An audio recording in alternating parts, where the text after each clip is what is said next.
여러분 안녕하세요. 모든 날의 기적 15번째 시간. 오늘은 오프라 윈프리의 내가 확실히 아는 것들 두 번째 챕터 회생역에 실려있는 이야기들을 함께 읽겠습니다. 들어가는 페이지에 이렇게 쓰여 있습니다. 헛간이 불에 타 무너지니 이제야 달이 보이는구나. 17세기 일본 시인이 한 얘기라고 적혀 있는데, 저 또한 질병이라는 상황이 저한테 왔을 때 그 상황에 함몰되어 있지 않고 그 질병으로 인해서 새롭게 알게 되고 열리게 된 세계를 놀랍게 경험하면서 새로운 삶의 여행을 하고 있습니다. 이 회생역 챕터에 나오는 이야기들이 저는 다 참 좋았는데요. 여러분들도 들으시면서 공감 많이 하시고 많은 생각도 하게 되시는 이야기들일 거라고 짐작을 해봅니다. 첫 번째 얘기부터 한번 읽어보겠습니다. 우리가 누구이건 어디서 왔건 우리는 모두 자신만의 길을 떠난다. 나의 여행은 1953년 4월의 어느 날 미시시피주의 어느 시골 구석에서 보논 윈프리와 버니타 리에 의해 잉태되면서 시작되었다. 부부가 아닌 두 사람이 벌인 로맨스와는 거리가 먼 단 한 번의 동침은 뜻하지 않은 임신을 불러왔고, 나의 어머니는 내가 태어나던 그날까지 임신 사실을 숨겼다고 한다. 베이비 샤워, 출산일을 앞둔 임신부에게 친지들이 베풀어주는 파티 따위는 없었다. 출산을 앞두고 경의에 차서 부푼 배를 쓰다듬는 임신부들의 얼굴에서 번져나오는 기대나 기쁨의 감정은 나의 출생에는 없었다. 오로지 후회와 숨기고자 하는 마음, 부끄러운 감정의 낙인이 있을 뿐이었다. 심리치료사이자 내면아이 개념의 선구자인 존 브래드쇼가 1991년에 오프라 쇼에 출연했을 때 나와 청중은 그가 행한 심오한 실험의 대상이 되었다. 그는 우리에게 눈을 감고 우리가 자란 가정으로 돌아가서 머릿속으로 그 집을 그려보라고 했다. 가까이 다가가세요. 그가 말했다. 창문 안을 들여다보세요. 집 안에 있는 나를 찾아보세요. 뭐가 보이나요? 그리고 무엇보다 지금 어떤 감정을 느끼나요? 그날의 경험은 나에게 너무나도 슬프면서도 강렬한 감정을 불러일으켰다. 나는 내 성장 과정의 거의 모든 단계에서 외로움을 느꼈다는 걸 깨달았다. 혼자였다는 뜻은 아니다. 내 주위에는 언제나 누군가가 있었다. 하지만 나는 내 영혼의 생존이 오로지 나 자신에게 달려있음을 알았다. 나 자신을 스스로 지켜내야 한다고 느꼈다. 어린 시절 나는 예배를 마친 후 할머니 댁에 손님이 찾아오는 것을 좋아했다. 손님이 떠나면 치매기가 있는 할아버지와 남편을 돌보는 데 지쳐서 종종 짜증을 내는 할머니와 달랑 남게 되는 것이 두렵고 싫었다. 인근의 어린아이라고는 나뿐이어서 나는 혼자 노는 법을 배워야 했다. 그래서 홀로 지내는 여러 가지 방법을 궁리해냈다. 나는 책을 읽고 집에서 만든 인형을 가지고 놀거나 집안일을 했다. 가끔은 농장에서 기르는 가축들에게 이름을 붙이고 말을 걸기도 했다. 홀로 지낸 그 긴 시간은 성인으로서의 내 모습을 형성하는데 당연히 큰 영향을 끼쳤다. 그날 존 브래드쇼의 창문을 통해 내 삶을 되돌아보며 나는 슬펐다.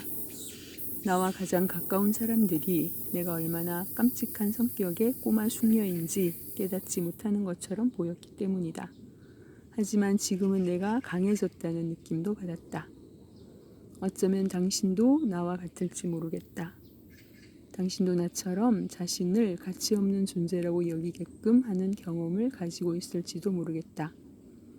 하지만 나는 과거의 상처를 치유하는 것이 삶에 존재하는 가장 거대하고 가치 있는 도전 중의 하나라는 것을 확실히 안다.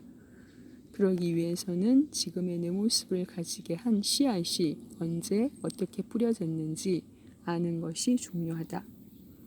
그래야 그 씨앗을 바꿔 심을 수 있기 때문이다.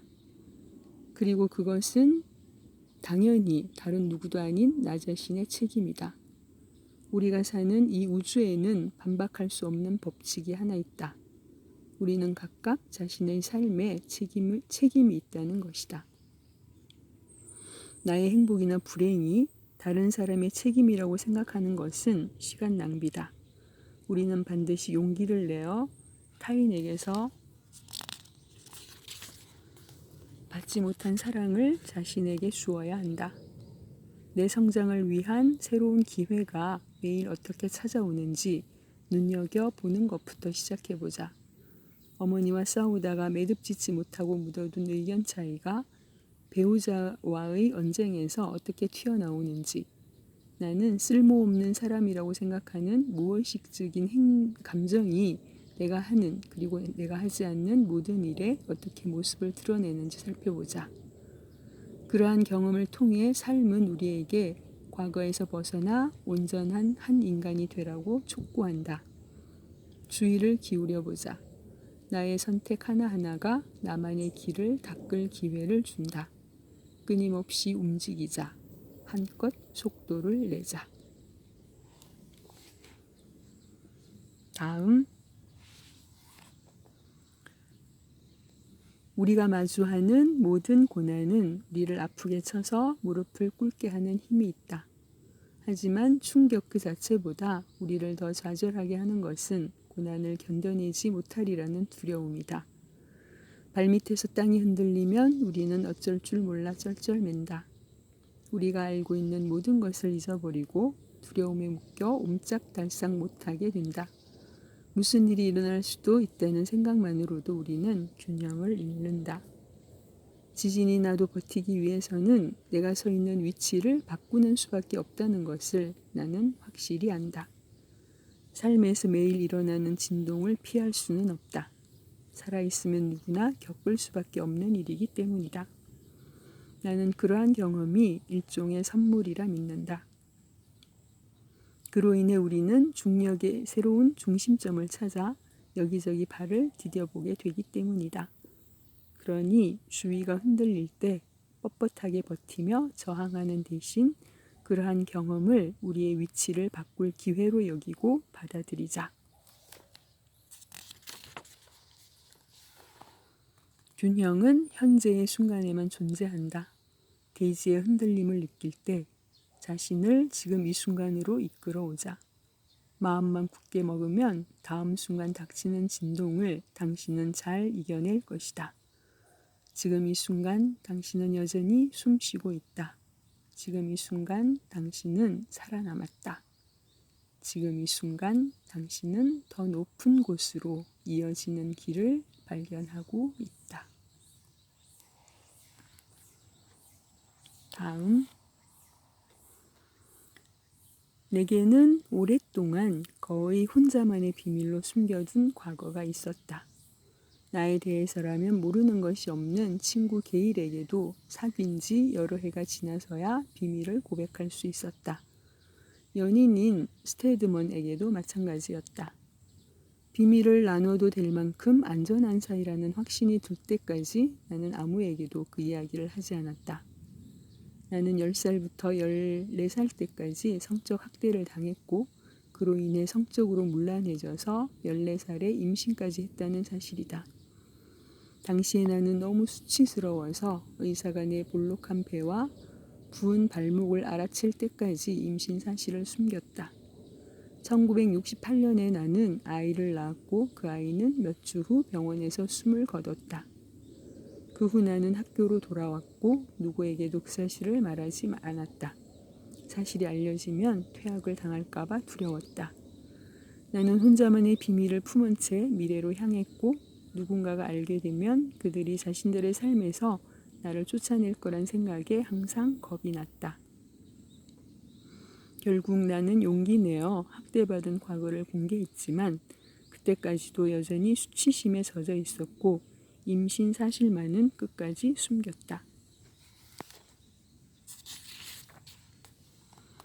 그런데 가족 중 한 명이 타블로이드지에 내 사실을 폭로했고 그 뒤로 모든 것이 변했다.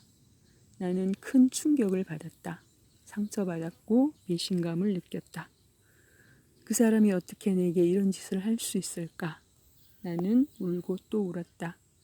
뉴스가 터진 일요일 오후 커튼을 쳐놓아 어두운 내 침실로 스테드먼이 들어왔다. 그의 얼굴은 눈물에 젖은 듯 보였다. 그는 내 앞에 서서 말했다. 정말 너무들 하는군. 당신이 뭘 잘못했기에 이런 일을 당해야 하는 거지? 월요일 아침이 왔고 나는 누군가에게 흠씬 얻어맞은 것 같은 기분으로 가까스로 침대에서 기어나와 출근길에 나섰다. 무서웠다. 거리에서 마주치는 모든 사람이 내게 손가락질을 하며 14살의 애를 베다니 세상에 너는 이제 끝장이야 라고 당장이라도 고함을 칠 것 같았다. 하지만 아무도 뭐라 하지 않았다. 내가 모르는 사람들도 내가 아는 사람들도 그 어느 누구도 아무도. 너무나 놀라웠다. 전과 다르게 나를 대하는 사람은 아무도 없었다. 수십 년 동안 머릿속으로 상상해왔던 그런 일은 일어나지 않았다. 그 후로도 나는 또 한 번 배신을 당했다. 역시나 배를 걷어차인 것처럼 고통스러웠지만 나는 더는 울거나 침대에 처박히지 않았다. 너를 치려는 어떤 무기도 소용없으리라는 이사야서 54장 17절의 구절을 나는 절대로 잊지 않는다. 어떤 힘든 순간에도 밝은 면은 있는 법. 비밀이 폭로되면서 나를 묶고 있던 속박도 풀렸음을 깨달았다. 그 일이 일어난 후에야 비로소 나는 어린 소녀의 영혼에 난 상처의 치료를 시작할 수 있었다. 그 오랜 세월 동안 나는 스스로를 질책하고 있었던 것이다. 나는 수치심을 품고 사는 것은 그 무엇보다도 무거운 짐이라는 것을 확실하게 배웠다. 우리가 수치심을 극복하고 자신이 어떤 사람이며 어떤 가치를 추구하는 사람인지 알게 될 때 우리는 비로소 지혜 안에 머물게 된다.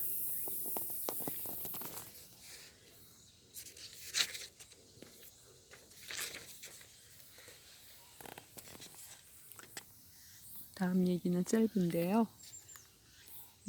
힘든 순간을 맞을 때마다 나는 스스로 묻는다. 실수를 하거나 거절을 당하거나 어리석게 보이거나 혼자가 되는 것이 두렵지 않다면 나는 어떻게 할까? 두려움을 제거하면 이제껏 내가 찾고 있던 해답이 뚜렷이 보인다는 것을 나는 확실히 알고 있다. 당신이 두려워하는 것에 다가갈 때 이 점을 명심하자.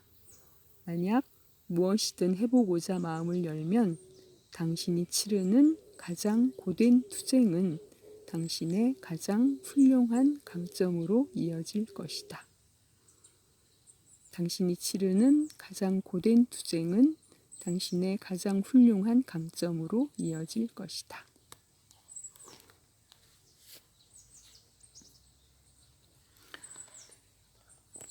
옛날 사진을 보며 바로 과거의 그 시절로 돌아간 적이 있는가? 내가 입고 있던 옷까지 생생하게 느낄 수 있을 정도로 말이다. 내게는 정확히 그런 느낌을 불러일으키는 사진이 한 장 있다. 사진 속에 나는 21살이고 $40를 주고 산 치마를 입고 있다. 그때까지 나는 옷 하나를 사는데 그 정도의 금액을 써본 적이 없었지만 처음으로 저명한 인사를 인터뷰하게 되어서 기꺼이 돈을 투자했다. 흑인 인권운동가 제시 잭슨 목사가 지역 고등학교를 방문하여 마약은 내려놓고 꿈은 높이 키우자라는 주제로 학생들에게 연설할 예정이었고 내가 그 행사를 취재하게 된 것이다. 방송국에서 시간을 할애할 만한 행사가 아니다라는 것이 뉴스 국장의 의견이었지만 내가 끈질기게 주장하여 사실은 거의 애걸했다. 인터뷰를 성사시켰다. 나는 6시 뉴스에 보도될 가치가 있는 결과물을 가지고 돌아오겠다고 약속했고 그 약속을 지켰다. 나는 다른 사람들의 이야기를 전달하는 것에 늘 흥미를 느꼈다. 그들의 경험에서 진실을 추출하여 다른 이들에게 유용한 정보가 되거나 영감을 불러일으키거나 도움이 될 수 있는 지혜로 증류해내는 것을 좋아했다. 하지만 여전히 나는 제시 잭슨 목사에게 무슨 말을 해야 할지, 한다 해도 어떻게 해야 할지 잘 몰랐다. 만약 내가 지금 알고 있는 것을 그때도 알았더라면 내 길을 의심하며 단 1분이라도 낭비하는 일은 결코 없었으리라. 내가 마음과 감정, 교감이 중요한 순간이나 많은 청중 앞에서 이야기할 때 뛰어난 능력을 발휘하는 사람임을 알았더라면 말이다. 그럴 때면 나와 상대방 사이에 무언가가 피어난다. 나는 그들을 느낄 수 있고 그들이 나와 공명하는 것을 알 수 있다. 내가 어떤 일을 겪어왔고 어떤 감정을 느낀 적이 있다면 그들도 그와 비슷한 경험, 아니 아마도 더한 경험을 했을 거라는 걸 확실히 이해하기 때문이다. 대화를 나누는 모든 이들에게 내가 느끼는 깊은 교감은 우리가 모두 같은 길을 걷고 있고 우리 모두가 같은 것을 원한다는 것을 자각하고 있는 데서 비롯한다. 우리는 모두 사랑, 기쁨, 인정받기를 원한다.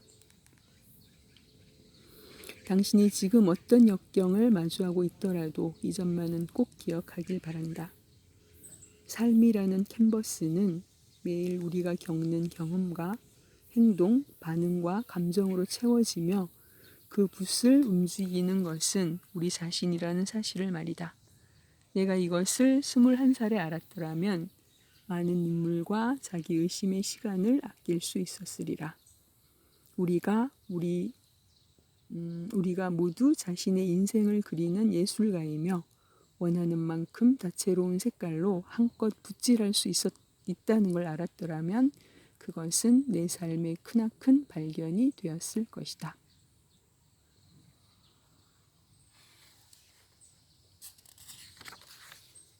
다음, 나는 독립적이고 진실하며 기꺼이 다른 이들을 도와왔고 그 사실을 언제나 자랑스럽게 여겨왔다. 그러나 자부심과 자존심은 종이 한 장 차이다. 진실을 깨닫기 위해서는 우리가 진정한 자신이라고 의뢰 착각하는 자아의 상을 때때로 벗어나야 하며 삶이 고될 때 우리가 할 수 있는 가장 최선의 일은 스스로에게 다음과 같은 짧은 질문을 던지는 것이라는 걸 나는 배웠다. 내가 이 일에서 배울 수 있는 게 무엇일까? 1988년 내가 오프라 쇼를 처음으로 소유하게 된 때가 기억난다. 나는 방송을 녹화할 스튜디오뿐 아니라 필요한 많은 프로듀서까지 손수 고용해야 했다. 내가 모르는 일이 100만 가지가 넘었다. 초기에는 숱한 실수를 저질렀다. 신부님을 모셔 스튜디오를 정화해야 할 정도의 큰 실수도 있었다. 다행히도 당시에 나는 그리 잘 알려진 명사가 아니었다. 그래서 남의 눈에 띄지 않고 깨달음을 얻으며 성장할 수 있었다. 지금은 그때와는 다르다. 내가 누리는 성공의 대가로 나는 이제 대중 앞에서 인생의 교훈을 배워야 한다. 내가 비틀거리면 사람들도 그걸 안다. 그로 인한 압박감에 비명을 지르고 싶을 때도 있다. 하지만 내가 확실히 아는 것은 나는 힘들다고 비명을 지르는 유형의 사람이 아니라는 것이다. 이제껏 살아오면서 내가 실제로 누군가에게 목소리를 높였던 경우는 한 손으로 꼽을 정도로 적다. 나는 무언가에 압도되어 어찌할 바를 모를 때면 조용한 장소를 찾는다. 그럴 때 화장실은 놀랍도록 효과적인 공간이 되어준다. 나는 변기 위에 앉아 눈을 감고 내면으로 시선을 돌려 내 안에 존재하는 고요하고 아늑한 공간, 당신 안에도, 나무 안에도, 아니 모든 것 안에 존재하는 그런 공간을 느낄 때까지 숨을 쉰다. 그 공간이 서서히 확장하여 내 안을 꽉 채울 때까지 숨을 쉰다. 그러면 비명을 지르는 것과는 정반대의 결과가 찾아온다. 세상 모든 일의 경이로움에 미소가 떠오르는 것이다. 생각해보면 참으로 놀랍지 않은가? 이 내가 인종차별 정책을 펴던 미시시피주에서 나고 자란 여자가 TV를 보기 위해서는 읍내까지 나가야 했던 내가 짐작하겠지만 우리 집에는 TV가 없었다. 지금 이 자리에 있다는 것이 얼마나 놀라운가. 당신이 인생이라는 여행의 어느 지점에 있든 나는 당신이 계속 장애물과 마주치기를 바란다. 그것을 딛고 살아남을 수 있는 것, 한 발을 다른 한 발 앞에 계속 놓을 수 있는 것, 정상이 위에서 끈히 버티고 있음을 마음에 새기며 인생의 산을 오를 수 있는 위치에 있다는 것은 축복이기 때문이다. 인생의 모든 경험이 소중한 가르침을 주기 때문이다. 우리가 넘어야 하는 장애물들은 모두 나름의 의미를 품고 있음을 나는 확실히 안다. 장애물을 통해 배우겠다는 자세로 마음을 여는 것, 그것이 바로 성공하는 이와 뒤처지는 이의 차이다. 다음, 나이가 들면서 몸이 변하는 걸 느낀다. 이제는 아무리 노력해도 예전처럼 빨리 뛸 수가 없다. 하지만 속내를 고백하자면 나는 이젠 빨리 뛰고 싶지 않다. 모든 것은 변하기 마련이다. 가슴도 무릎도 태도도 변한다. 나는 지금 내가 가지고 있는 고요함의 감각에 놀란다. 예전이라면 흥분으로 숨이 가빠져 종이봉투에 머리를 박고 헉헉거릴 정도의 일에도 이제는 당황조차 하지 않는다. 오히려 평생의 배움만이 선사할 수 있는 나에 대한 통찰의 비밀까지 알게 되니 고마울 따름이다. 방송 무대에 서서 세계 각국의 시청자들에게 이야기할 때마다 나는 이곳이야말로 내가 있어야 할 운명의 장소임을 깨달았다. 그래서 사람들에게도 그렇게 말해왔다. 무대는 진정 내게 달콤한 장소였다. 하지만 우주는 놀라움으로 가득 차 있는 법. 달콤한 장소가 하나에만 그치지 않는다는 것을 나는 배우고 있다. 주위에 눈과 귀를 열어놓으면 우리는 인생의 여러 지점에서 우리가 부를 운명인 바로 그 노래를 삶의 완벽한 멜로디에 맞춰 부르게 된다. 우리가 이제까지 한 모든 일과 앞으로 행하게 될 모든 일이 함께 어우러지며 현재의 내 모습과 조화를 이루게 된다. 그때 우리는 나라는 존재의 가장 참된 발현을 누리게 된다. 나는 지금 그 단계로 향하고 있다고 느낀다. 당신도 그러기를 바란다.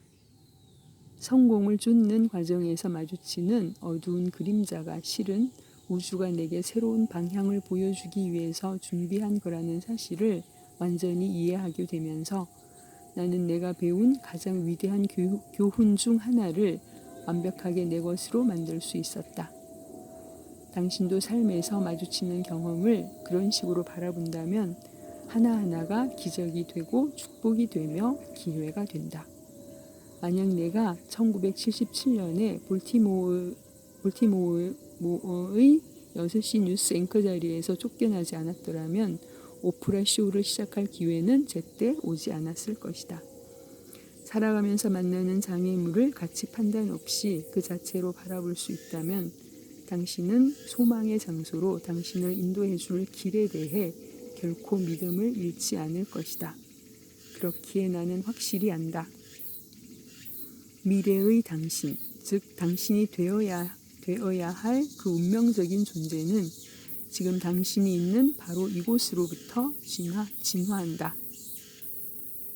미래의 당신, 즉 당신이 되어야 할 그 운명적인 존재는 지금 당신이 있는 바로 이곳으로부터 진화한다. 당신이 배워야 했던 교훈과 당신이 저지른 실수, 당신이 맛보았던 좌절 모두를 미래를 향한 디딤돌로 여기고 감사하는 법을 배우자. 그럴 수 있다면 당신은 명백히 올바른 방향으로 향하고 있는 것이라고 나는 확실히 말할 수 있다.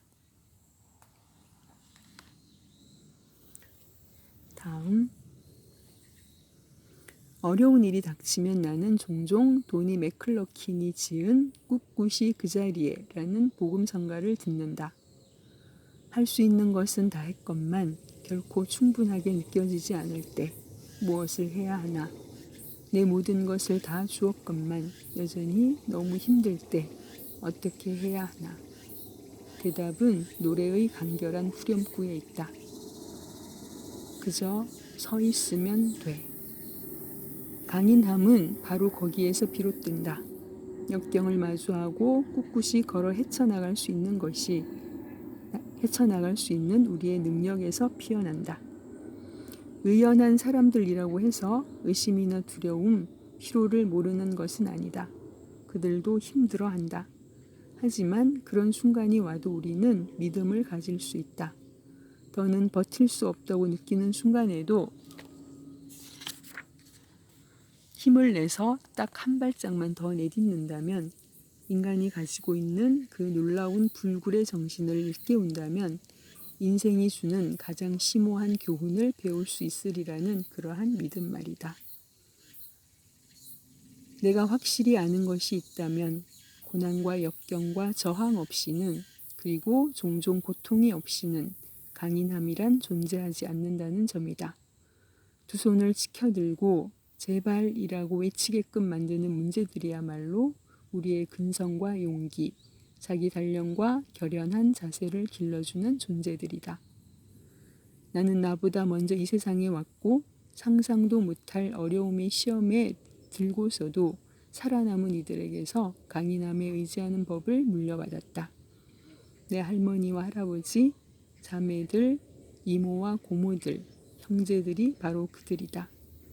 마야 안젤루는 우리 할머니들이라는 시에서 나는 홀로 나아가지만 1000명의 사람으로서 버티고 선다고 선언한다. 나는 선조와 가족의 역사를 지니고 세상을 헤쳐나간다. 나를 위해 먼저 길을 닦아준 그들은 모두 내 정체성의 한 부분을 이룬다. 잠시 시간을 내어 나 자신의 역사에 대해 생각해보자.